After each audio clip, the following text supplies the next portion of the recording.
discussed by the soldiers, and the soldiers know best. For example, if there are actually other options that could have been taken by the government, but the government didn't. So it shows you, in the end, there is still a different roles between war journalists and soldiers when it comes to suing government. But thirdly, gentlemen, even if we live in a world where the evidence are already sufficient, then the government's appeals is not bringing any harm to this thing. Because different evidence plays a different roles in persuading the court. This is the reason why we have witness statement. This is the reason why we have expert witness statement. This is the reason why we have evidence like documents. All of this shows you as many evidence are actually good because all of this evidence plays a different role in persuading the court and whether or not the government is actually bad. So in a world where there are sufficient evidence, we're not bringing harm. We're simply maximizing the possible grounds that the court can take in deciding whether or not the court is actually,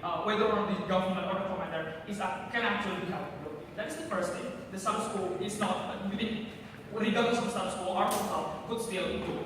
But secondly, let's take a look at the argument about efficacy of war. They believe if the soldiers are given the options to sue the government, it would hamper or jeopardize the mission. No, it would not, because in first response, there is one scenario where the suing could be held after the operations could be done. Even if you know, no matter how harmful the mission is, it could be done anyway. The soldiers still do it, but the soldiers do sue the government afterwards. But even if it is in that scenario, there is still a marginal benefit or something else. Because the collateral damages, the harm that has been imposed, can be held liable, can be held accountable judgment by the soldiers suing the government. So in that sense, there is still a marginal benefit on our side. But even if it comes at the cost of us jeopardizing the missions, we think it is completely justifiable. Because we have shown you that the way war operates in the status quo has changed. We try to minimize costs as much as possible. We even try to minimize to avoid war.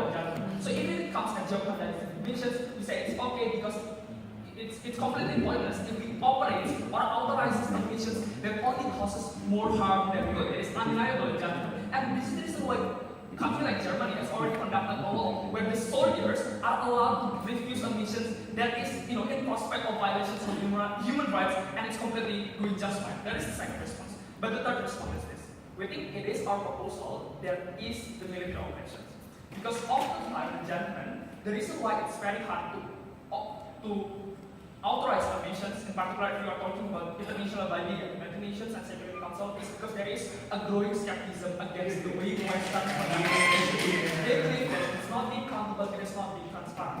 Assuming their proposal that it is a legitimate strategy, once it's decided by the court that it is indeed a legitimate strategy, the West could show to the United Nations, look, this is a legitimate strategy. It has been approved by the court. The court was open to the public, so there is no problem at all. In that context, if it is indeed a legitimate strategy, it is other something else where the US can pass the resolution in the United Nations because now they have a judicial standing in the United Nations to actually authorize the missions. So efficacy of war is better off than other something else. Let's take a look at the last thing I would like to talk about. How it is the lack of accountability in the status quo that hampers the military operations in terms of cooperation with civilians on the ground. It is very important to notice that the current debate happens in the context of growing skepticism against US or Western military operations, in particular Middle East or Muslim countries.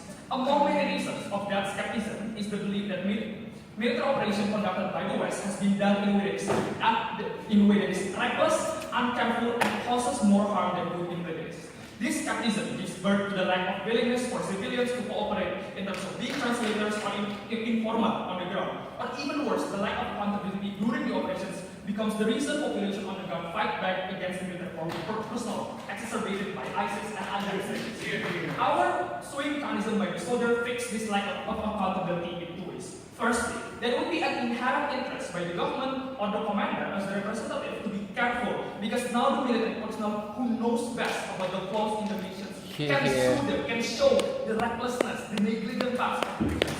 Secondly, it reverses the narrative that the government of US or the West in general is untouched and couldn't go unpunished, or at least so hard to be punished. We create the narrative that any possible harm that is inflicted upon them could be held liable and that could be compensated. In that context, we could reverse the narrative that is dictated by ISIS or other extremist group that US is doing their work in a way that is accountable, in a way that is responsible. So we show you, if the Alsa that makes sure that the word is attractive, but not only attractive, it is also accountable for that very crowd